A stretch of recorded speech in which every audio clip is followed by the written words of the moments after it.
এই মাত্র নাসিরউদ্দিন পাটোয়ারিকে কুত্তার মতন গণধুলাই দিল বিএনপি। সারা দেশে রেড অ্যালার্ট জারি করেছেন সেনাপ্রধান। বিস্তারিত জানতে ভিডিওগুলো দেখতে থাকুন। হাবিবুল্লাহ বাহার যেই কলেজ রয়েছে। দিল্লিতে থাকা বাংলাদেশের সাবেক প্রধানমন্ত্রী শেখ হাসিনা কি দেশে ফিরছেন? এর কোনো সঠিক জবাব না পাওয়া গেলেও ধরে নেওয়া যায় যে পরিস্থিতি এখন বাংলাদেশের রাজনৈতিক অঙ্গনে চলছে তাতে এমন প্রশ্ন আলোচনাতেই আসবে না। যদি তাই হয় তাহলে ভারতের নামকরা WION সহযোগী প্রকাশনা জি24 ঘন্টা কেন শেখ হাসিনাকে প্রশ্ন করেছে দেশে ফিরে তিনি সবচেয়ে আগে কোন কাজগুলো করতে চান। দর্শক, এই গত 23 জানুয়ারি দিল্লিতে সংবাদ সম্মেলনে শেখ হাসিনার বক্তব্যকে কেন্দ্র করে ভারত বাংলাদেশ সম্পর্ক যখন আরও উত্তেজনাকর পরিস্থিতিতে গিয়েছে, এরপরে আমরা দেখেছি দ্য প্রিন্টকে, ভারতীয় মিডিয়া দ্য প্রিন্টকে ইন্টারভিউ দিয়েছেন শেখ হাসিনা। সেই ঘটনাগুলো নিয়ে আলোচনা না থামতেই এবার শেখ হাসিনা ভারতীয় গণমাধ্যম, বাংলা জনপ্রিয় গণমাধ্যম জি24 ঘন্টা, জি গ্রুপের এই গণমাধ্যম তাকে একটা বিশাল সাক্ষাৎকার দিয়েছেন। এবং এই সাক্ষাৎকারের সব থেকে গুরুত্বপূর্ণ ব্যাপার যেটা উঠে এসেছে সেটা হচ্ছে যে শেখ হাসিনা ফিরছেন এরকম একটা ইঙ্গিত এই সাক্ষাৎকারে পাওয়া গেছে। এবং আজকে ঢাকা ৮ আসনে নাসিরউদ্দিন পাটোয়ারির সাথে যে ঘটনা ঘটেছে এ নিয়ে সোশ্যাল মিডিয়া তোলপাড়। নাহিদ ইসলাম বলছে আঘাত আসলে পাল্টা আঘাত হবে, নেতাকর্মীরা প্রস্তুতি নিচ্ছে। অ্যালাইনমেন্ট হিসেবে আপনার জামাত ইসলামের পক্ষ থেকেও এক্ষেত্রে বক্তব্য দেওয়া হয়েছে। একটা দেশে ছায়াযুদ্ধ চলছে। ছায়াযুদ্ধ মানে কি? ছায়ার সাথে, মানে কোনো বাস্তবতা নাই, কোনো বিষয় নেই, কিন্তু এমনি একটা যুদ্ধ বা উত্তেজনা। আসসালামু আলাইকুম প্রিয় দর্শক, নতুন একটা ভিডিওতে সবাইকে স্বাগতম। তো ইতিমধ্যেই আপনারা অনেকগুলো ভিডিওর অংশবিশেষ দেখেছেন। তো দেখে নিশ্চয়ই বুঝতে পেরেছেন যে ভিডিওটা আসলে কতটা গুরুত্বপূর্ণ এবং আকর্ষণীয় হতে চলেছে। তো চলুন কথা না বাড়িয়ে সম্পূর্ণ ভিডিওটা দেখে আসি। দেখার আগে বলবো, যারা আমাদের চ্যানেলটি এখনও পর্যন্ত সাবস্ক্রাইব করেননি দয়া করে সাবস্ক্রাইব করে দিন। যারা ইতিমধ্যেই সাবস্ক্রাইব করেছেন তাদের অসংখ্য ধন্যবাদ। তো প্রিয় দর্শক, চলুন কথা না বাড়িয়ে একটি লাইক দিয়ে সম্পূর্ণ ভিডিওটা দেখে আসি।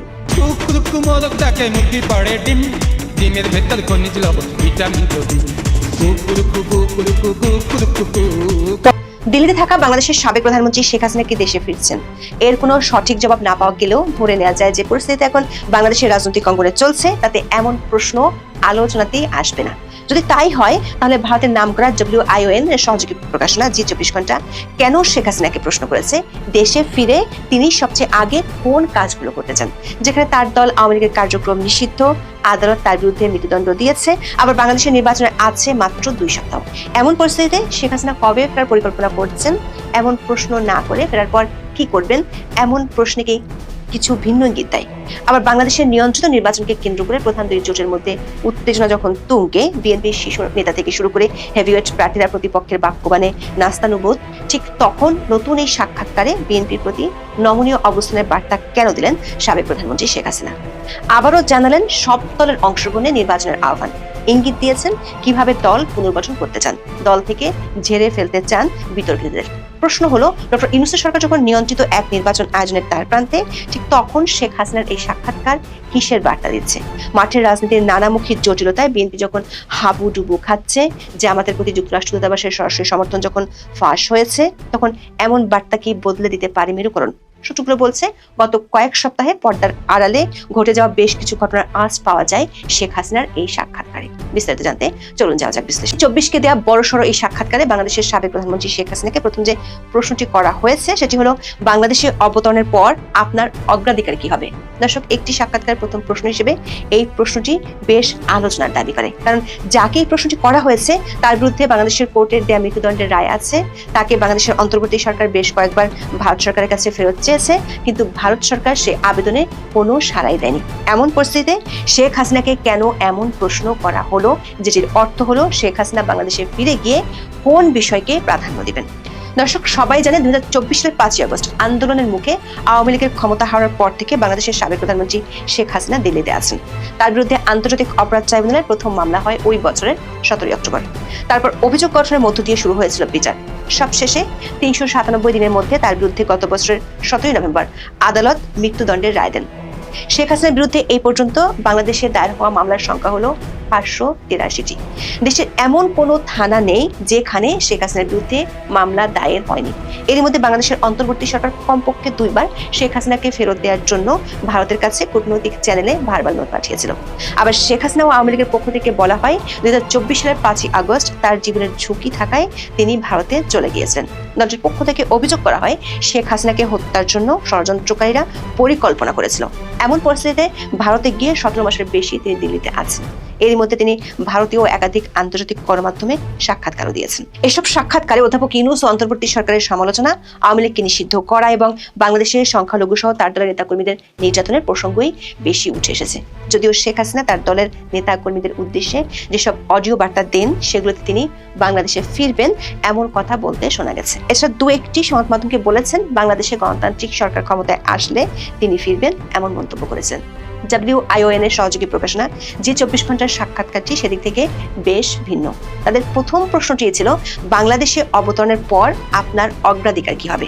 যে পরিস্থিতিতে বাংলাদেশের এই সাবেক প্রধানমন্ত্রী শেখ হাসিনা ভারতে আছেন সেই পরিস্থিতি বিবেচনা করলে এমন প্রশ্ন বেশ আলোচনার জন্ম দিতে পারে। কারণ কখন ফিরছেন এবং কিভাবে ফিরছেন বা বর্তমান পরিস্থিতি বিবেচনায় তিনি আদৌ ফেরার আশা করেন কিনা সেসব প্রশ্ন না করে যে 24 ঘন্টার পক্ষ থেকে প্রশ্ন করা হলো তিনি ফেরার পর কোন বিষয়ে সবচেয়ে বেশি গুরুত্ব দেবেন। তাহলে বিষয়টি কেমন? শেখ হাসিনার ফেরার উপলক্ষ শুরু হয়ে গেছে, যেটি হয়তো যে 24 ঘন্টার এই সাক্ষাৎকারে ইঙ্গিত দেওয়ার চেষ্টা করা হয়েছে। আবার কয়েকদিন আগে শেখ হাসিনার ছেলে সজীব ওয়াজেদ জয় আল জাজিরার সাথে সাক্ষাৎকারে বলেছিলেন শেখ হাসিনার যেহেতু বয়স হয়ে গেছে সে কারণে তিনি সম্ভবত রাজনীতি থেকে অবসর নিতে পারেন। কিন্তু যে 24 ঘন্টাকে শেখ হাসিনা যে উত্তর দিয়েছেন তাতে পরিষ্কার বোঝা যায় তিনি অবসরের চিন্তা করছেন না। মজার বিষয় হলো শেখ হাসিনা দেশে ফেরার পর অগ্রাধিকার ভিত্তিতে কি করতে চান এমন প্রশ্নের জবাবে কোনো শানে নজুল বা রাগ ঠাক করেননি। তিনি সরাসরি পয়েন্ট আকারে বলেছেন ফেরার পর তার অগ্রাধিকারের বিষয়গুলো কি হবে। বলেছেন সাংবিধানিক শাসন ও আইনের শাসন পুনরুদ্ধারই তার অগ্রাধিকার হবে। তার অভিযোগ বাংলাদেশে গত কয়েক মাস ধরে অরাজকতা, গণতান্ত্রিক সহিংসতা, নির্বিচারে আটক এবং বাংলাদেশের গণতান্ত্রিক প্রতিষ্ঠানগুলোকে পদ্ধতিগতভাবে ধ্বংস করে দিয়েছে বর্তমান অন্তর্বর্তী সরকার। শেখ হাসিনা ইউনূস পরবর্তী যুগে অধ্যাপক ইউনূস যা ধ্বংস করেছেন তা পুনর্নির্মাণ করতে চান। দাবি করেছেন বাংলাদেশের দ্রুত বর্ধনশীল অর্থনীতি স্থবির হয়ে পড়েছে এবং বৈদেশিক বিনিয়োগ প্রায় বন্ধ হয়ে গেছে। যুবক, কৃষক ও শ্রমিকদের কর্মসংস্থানের সুযোগ বিলুপ্ত হয়ে গেছে। ধর্মনিরপেক্ষ ভিত্তিগুলো আক্রমণ করা হয়েছে এবং ধর্মীয় সংখ্যালঘুরা প্রতিদিন আতঙ্কের মধ্যে বসবাস করছে।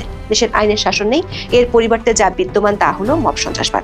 বাংলাদেশের সাবেক প্রধানমন্ত্রী এগুলো বলছেন ক্ষত এবং এসব ক্ষত নিরাময়ের জন্য আস্থা ফিরিয়ে আনতে এবং দেশকে অগ্রগতির পথে ফিরিয়ে আনার জন্য বাংলাদেশের গণতান্ত্রিক ম্যান্ডেট সমৃদ্ধ একটি সরকার প্রয়োজন বলে দাবি করেছেন। সেই সঙ্গে সবার অংশগ্রহণে একটি গ্রহণযোগ্য নির্বাচনের উপর আবারও জোর দিয়েছেন। বলেন বাংলাদেশে একটি গণতান্ত্রিক ম্যান্ডেট প্রাপ্ত সরকার প্রয়োজন যারা বর্তমান ক্ষত সারিয়ে তুলবে, আস্থা ফিরিয়ে আনবে এবং দেশকে আবার অগ্রগতির পথে ফিরিয়ে নেবে। সে ধরনের কোনো নির্বাচন আয়োজন করা হলে আওয়ামী লীগ যে কোনো ফল মেনে নিতে প্রস্তুত বলেও জানান শেখ হাসিনা।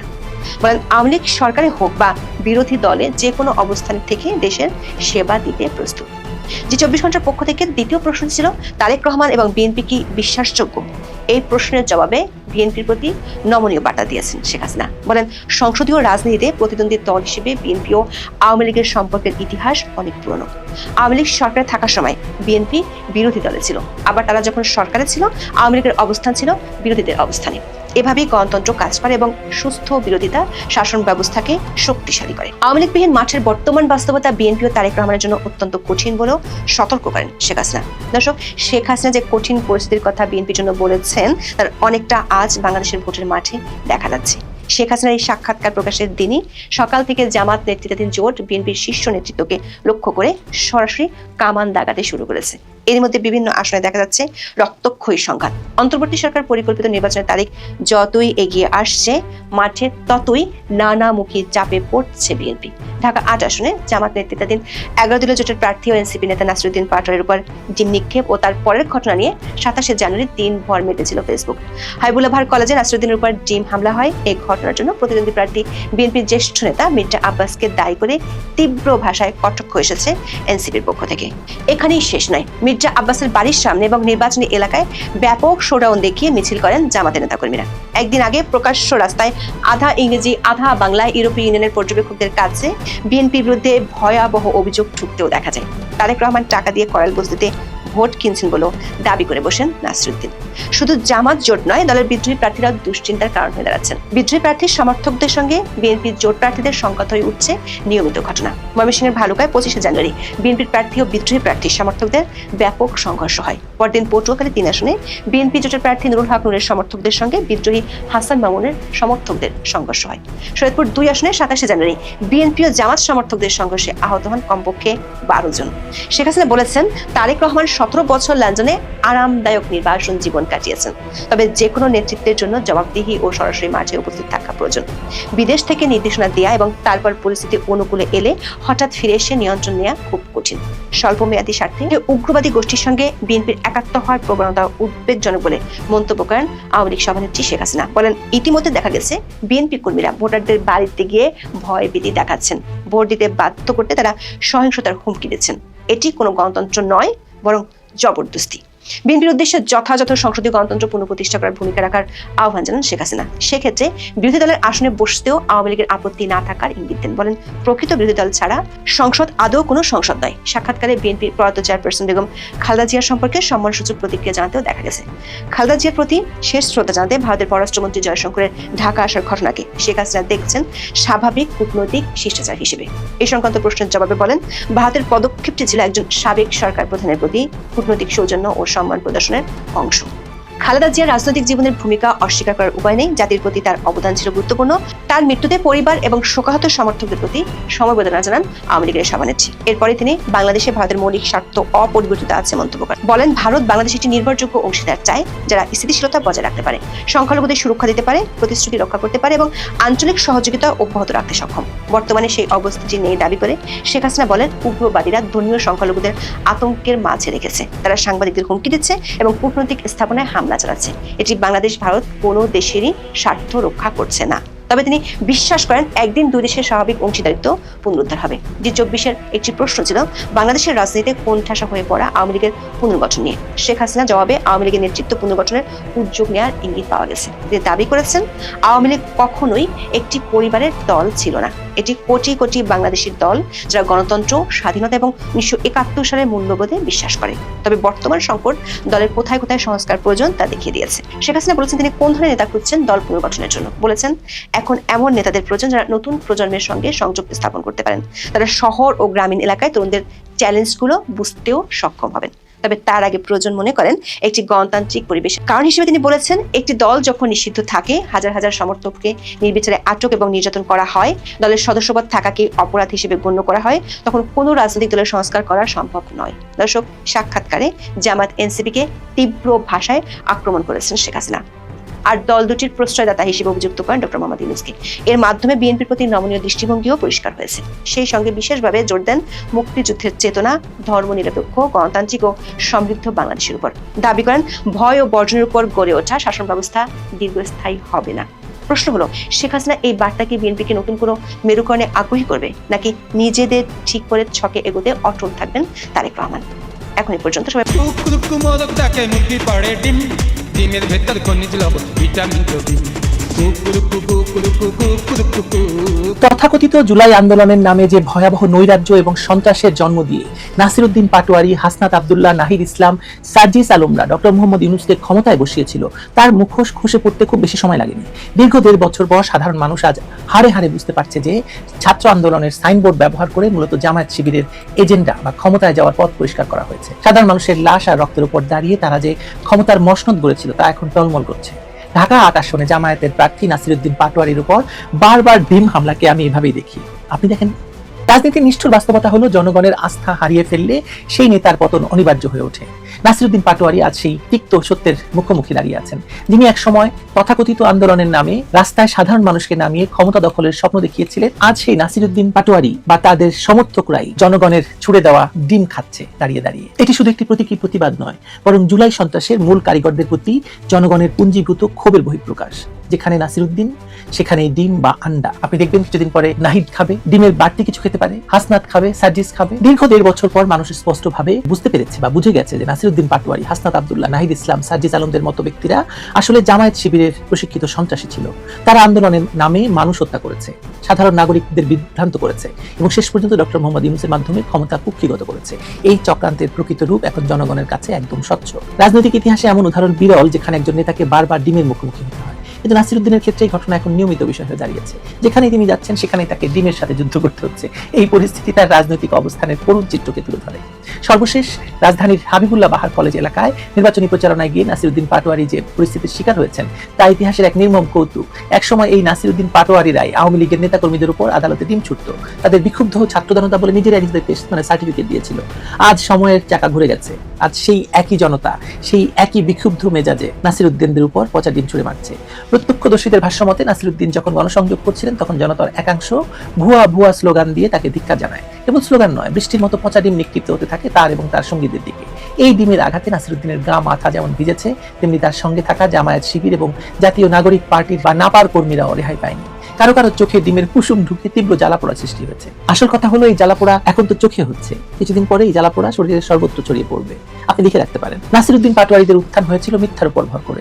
জুলাই মাসে সাধারণ মানুষকে রাস্তায় নামিয়ে লাশের রাজনীতি করে তারা ক্ষমতা দখল করেছিল। তখন তাদের মুখে ছিল সাম্য, মানবিক মর্যাদা আর ন্যায় বিচারের বুলি। অথচ ক্ষমতা দখল করে ইউনূসকে সামনে রেখে তারা চালিয়েছে ভয়ঙ্কর অপশাসন। বৈষম্যের নামে কতটা অবৈষম্য করা যেতে পারে তার প্রমাণ তারা দেখিয়েছে। হাদিকে খুন করা হয়েছে, হাদিকে খুন করে হাদির পরিবারকে ফ্ল্যাট মানে চাকরি সব দেওয়া হয়েছে। মেধা না কোটা, কোটা না মেধা, সব মিলে ঝুলে গেছে। মেধা দূরে চলে গেছে, এখন কোটা নিয়ে তারা বেঁচে আছে। আর যখন তারা নির্বাচনের নামে জনগণের দুয়ারে ভোট চাইতে যাচ্ছে, জনগণ তাদের প্রত্যাখ্যান করছে সর্বোচ্চ ঘৃণা দিয়ে। হাবিবুল্লাহ বাহার কলেজের সামনে যে ঘটনাটি ঘটেছে তা প্রমাণ করছে যে সাধারণ মানুষ তাদের টাকা হিসেবে নয় বরং প্রতারক হিসেবে চিহ্নিত করছে। নাসিরউদ্দিনের সঙ্গে থাকা জামায়াত শিবিরের কর্মীরা যখন বলছে তারা জনগণের সেবায় নিয়োজিত হতে এসেছিলেন এবং এই হামলা গণতান্ত্রিক মূল্যবোধের পরিপন্থী, তখন তা শুনে সাধারণ মানুষের মুখে হা হা হা হাসি ফুটে উঠেছে। কারণ যারা 1.5 বছর আগে আন্দোলনের নামে সন্ত্রাস চালিয়ে গণতন্ত্রের কবর রচনা করেছিল তাদের মুখে আজ গণতান্ত্রিক মূল্যবোধের কথা শোনা পায় না। সবচেয়ে বড় কথা হলো দেশের সবচেয়ে বড় এবং পুরনো রাজনৈতিক দলকে মব সৃষ্টি করে নিষিদ্ধ করে নির্বাচনের বাইরে রেখে একা একা নির্বাচন করছে, তারা আবার গণতান্ত্রিক মূল্যবোধের বুলি আওড়ায়। শুনলেও বমি পায় আসলে। দৌড় সালাউদ্দিনের কথা মনে আছে আপনাদের? দৌড় সালাউদ্দিন থেকে ডিম নাসিরউদ্দিন বা আন্ডা নাসিরউদ্দিন। রাজনীতির মাঠে এই উপাধিগুলির পরিবর্তন এক গভীর তাৎপর্য বহন করে। একসময় বিএনপি নেতা সালাউদ্দিনকে জনরোষের মুখে দৌড়াতে হয়েছিল, আজ নাসিরউদ্দিনকে ডিমের বন্যায় ভাসতে হচ্ছে। এই পচা ডিম কেবল কোনো খাদ্যবস্তু নয়, এটি হলো জনগণের জমে থাকা ক্ষোভের প্রতীক। জনগণ যখন দেখে যে জুলাইয়ের সেই তথাকথিত বিপ্লবীরা আসলে ক্ষমতার লোভী এবং নির্দিষ্ট কোনো গোষ্ঠীর লাঠিয়াল বাহিনী ছিল, তখন তাদের আর কোনো শ্রদ্ধাবোধ অবশিষ্ট নেই, থাকে না। নাসিরউদ্দিনের উপর এই হামলা আসলে কোনো ব্যক্তির উপর হামলা নয়, এটি হলো সেই মিথ্যাচারের উপর আঘাত যা গত 1.5 বছর ধরে ফেরি করে বেড়াচ্ছে তারা। আহত জামায়াত শিবির কর্মীদের হাসপাতালে নেওয়া হয়েছে, তাদের চোখে ডিমের কুসুম ঢুকেছে, কিন্তু তাদের সেই চোখের দৃষ্টি কি খুলবে? তারা কি বুঝতে পারবে যে জোর করে বা আবেগের দোহাই দিয়ে সাময়িক ক্ষমতা দখল করা যায়, কিন্তু মানুষের মন জয় করা যায় না? নাসিরউদ্দিন পাটোয়ারিরা আজ জনবিচ্ছিন্ন, তাদের নিরাপত্তা দেওয়ার জন্য পুলিশ ডাকতে হচ্ছে, সব জায়গায় তাদের দেহরক্ষী আছে এখন। অথচ তারা দাবি করতো তারা গণমানুষের নেতা। যে নেতার জনসভায় পুলিশ দিয়ে ব্যারিকেড দিতে হয়, ডিমের হাত থেকে বাঁচাতে নিরাপত্তা চাইতে হয়, তিনি আর যাই হন জননেতা নন। জুলাই আন্দোলনের সময় তারা যেভাবে সাধারণ শিক্ষার্থীদের ঢাল হিসেবে ব্যবহার করেছিল, আজ সেই সাধারণ মানুষই তাদের মুখোশ উন্মোচন করে দিয়েছে। ইউনূস প্রশাসনকে ক্ষমতায় বসিয়ে তারা ভেবেছিল দীর্ঘমেয়াদে ছড়ি ঘোরাবে, কিন্তু রাজনীতির মাঠ যে পিচ্ছিল তা নাসিরউদ্দিনরা এখন হাড়ে হাড়ে টের পাচ্ছেন। তাদের প্রতি নিক্ষিপ্ত প্রতিটি পচা ডিম আসলে একটি ব্যালট, যা নির্বাচনের আগে রায় দিয়ে দিচ্ছে মানুষ তাদের বিপক্ষে। এই রায় হলো প্রত্যাখ্যানের রায়, এই রায় হলো ঘৃণার রায়। নাসিরউদ্দিন পাটোয়ারি, হাসনাত আব্দুল্লাহ, সার্জিস আলমরা যে রাজনৈতিক ভণ্ডামির আশ্রয় নিয়েছিল তার পরিসমাপ্তি ঘটছে অত্যন্ত অপমানজনকভাবে। ইতিহাস কাউকে ক্ষমা করে না। যারা রক্তের উপর দিয়ে ক্ষমতায় যাওয়ার রাস্তা তৈরি করে তাদের পতন হয় করুণভাবে। নাসিরউদ্দিন পাটোয়ারির আজকের এই দশা সেই ঐতিহাসিক সত্যের পুনরাবৃত্তি। ডিমের অপচয় হয়তো হচ্ছে, কিন্তু এই অপচয়ের মধ্য দিয়ে বাংলাদেশের রাজনৈতিক সচেতনতার এক নতুন অধ্যায় রচনা হচ্ছে। মানুষ এখন আর অন্ধ আবেগে ভাসছে না, তারা এখন প্রতারকদের চিহ্নিত করতে শিখেছে। তাই নাসিরউদ্দিনের প্রতি এই ঘৃণা কোনো সাময়িক উত্তেজনা নয়, এটি হলো দীর্ঘদিনের বঞ্চনা, প্রতারণার বিরুদ্ধে গণমানুষের চক্রাঘাত।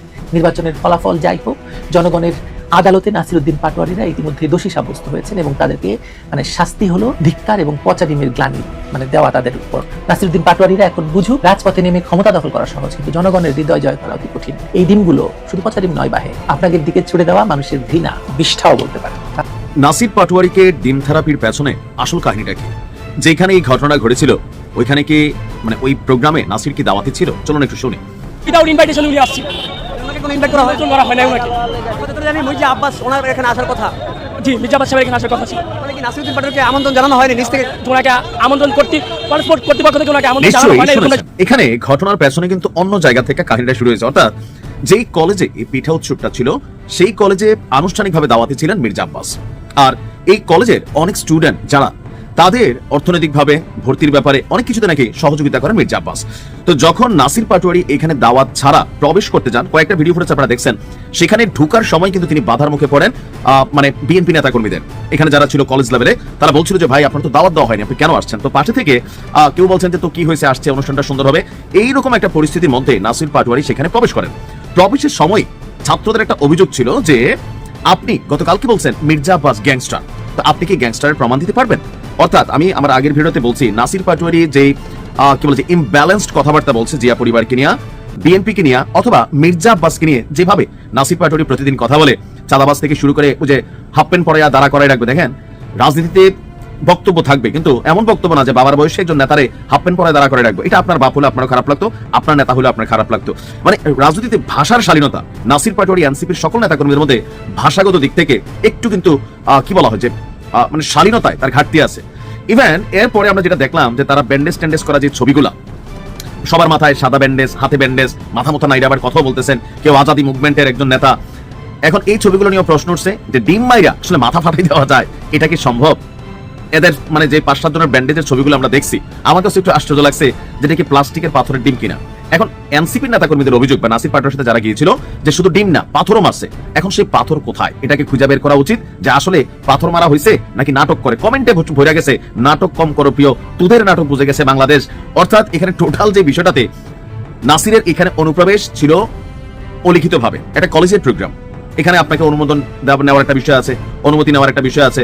আর যেহেতু মির্জা আব্বাস অধ্যুষিত এই কলেজটা, এটা মির্জা আব্বাসের বাবার দিনের সম্পত্তি না, তারপরেও হয় কি যে ওই যে মির্জা আব্বাসের একটা কথা আমার কাছে একটু সঠিকই মনে হয় যে নাসির চায় একটা পেস লাগুক, একটা ঘটনা লাগুক, মানে কোন একটা ভেজাল হোক, ভেজাল হইলে এটা নিয়ে একটু সিম্পেথি পাওয়া যাবে, যেমন অলরেডি পাচ্ছে।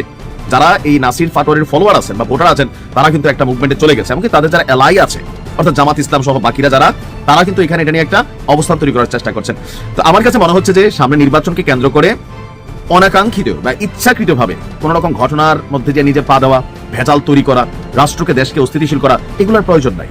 আপনি আপনার মতো করে নির্বাচনী প্রচারণা করেন। আর যদি পদ্ধতি না পেলে তাসনিম জারারে ফলো করেন। What a brilliant idea Tasnim Zarar. তো মির্জা আব্বাস তিনি স্বাভাবিক একজন প্রভাবশালী ব্যক্তিত্ব বা একজন দীর্ঘ একটা রাজনৈতিক ক্যারিয়ার আছে। তো সেখানে নাসির পাটোয়ারি যখন তাকে নিয়ে কথা বলে, অশালীন বক্তব্য দেয়, স্বাভাবিকভাবে নেতাকর্মী হিসেবে তার নেতাদের গায়ে লাগে। সেখান থেকে ক্ষোভটা, এমনকি নিজে ইচ্ছা করে জোর করে প্রোগ্রামে গেছে বা এখানে কেউ চাইছে তাকে ঢুকাইতে, পরিস্থিতিটা সামলাইতে পারে নাই। ভুয়া বন্যার টাকা কই, ত্রাণের টাকা কই, এদেরকে কিন্তু এইভাবে এখানে ঘেরাও করা হয়েছিল। পরে কোন রকমে কলেজটা থেকে বের হয়ে সামনে রাস্তায় গিয়ে আবার অনশনে বসছেন। তো আমার মনে হয় সামনে নির্বাচনকে কেন্দ্র করে সবারই সতর্ক থাকা উচিত, আর নিজে ইচ্ছা করে কোনো ভেজাল তৈরি করা উচিত না। ভালো থাকুন, আসসালামু আলাইকুম। দর্শক, এই গত 23 জানুয়ারি দিল্লিতে সংবাদ সম্মেলনে শেখ হাসিনার বক্তব্যকে কেন্দ্র করে ভারত বাংলাদেশ সম্পর্ক যখন আরও উত্তেজনাকর পরিস্থিতিতে গিয়েছে, এরপরে আমরা দেখেছি ভারতীয় মিডিয়া দ্য প্রিন্টকে ইন্টারভিউ দিয়েছেন শেখ হাসিনা।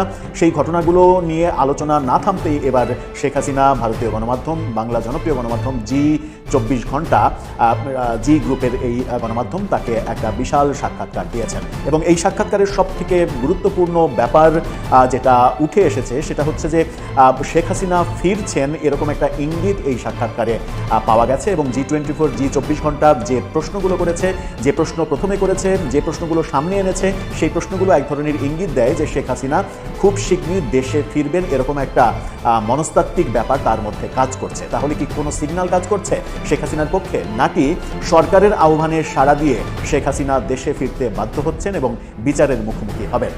কোনটা আসলে সত্য? চলুন একটু জি24 ঘন্টায় শেখ হাসিনার দেয়া সাক্ষাৎকারের কিছু অংশ নিয়ে আলোচনা করে বোঝার চেষ্টা করি নতুন করে তিনি আবার কি ইঙ্গিত দিলেন, যেখানে বিএনপি প্রসঙ্গেও খুবই গুরুত্বপূর্ণ একটা কথা রয়েছে। থাকবেন পলিটিক্স টিভির নিয়মিত আয়োজন।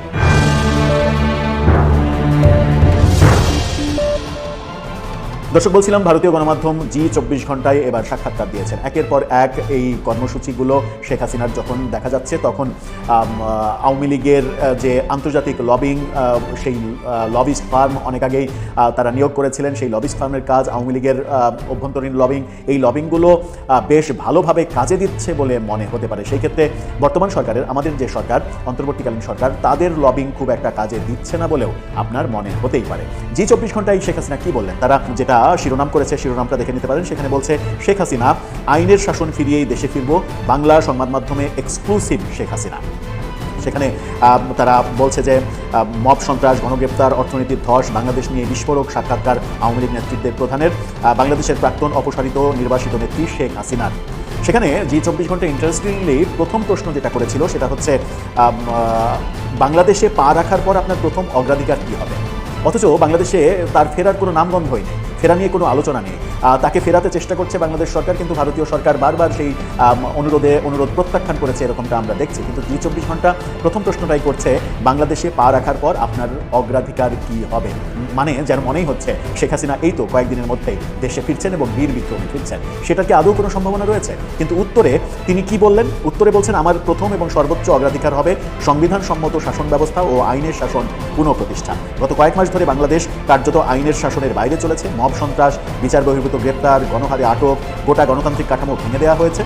আজও প্রায় 1,52,000 মানুষ মিথ্যা রাজনৈতিক মামলায় কারাবন্দী, যাদের অনেকেই নির্মম নির্যাতনের শিকার। তাদের অবলম্বনে মুক্তি দেওয়া জরুরি, এবং সেই কাজটাই তিনি, এর পাশাপাশি ইউনূস সরকার যে সর্বনাশ করে গিয়েছেন, তার ভাষায় সর্বনাশ, তা মেরামত করাই আমার দায়িত্ব। দ্রুত গতির অর্থনীতি ফিরিয়ে আনা, কৃষক শ্রমিকের অধিকার, রাষ্ট্রের ধর্মনিরপেক্ষ ভিত্তি আক্রান্ত হয়েছে সেটা ফিরিয়ে আনা, সংখ্যালঘুদের যে আতঙ্কের দিন কাটানো সেটা মিটানো, বাংলাদেশের চরমপন্থী শক্তিগুলো যাদের অনেকেই নিষিদ্ধ জঙ্গি সংগঠনের যোগ রয়েছে অনেকের সাথেই, সেই ব্যাপারগুলো দেখা তার অগ্রাধিকার, সেগুলো বলেছেন তিনি।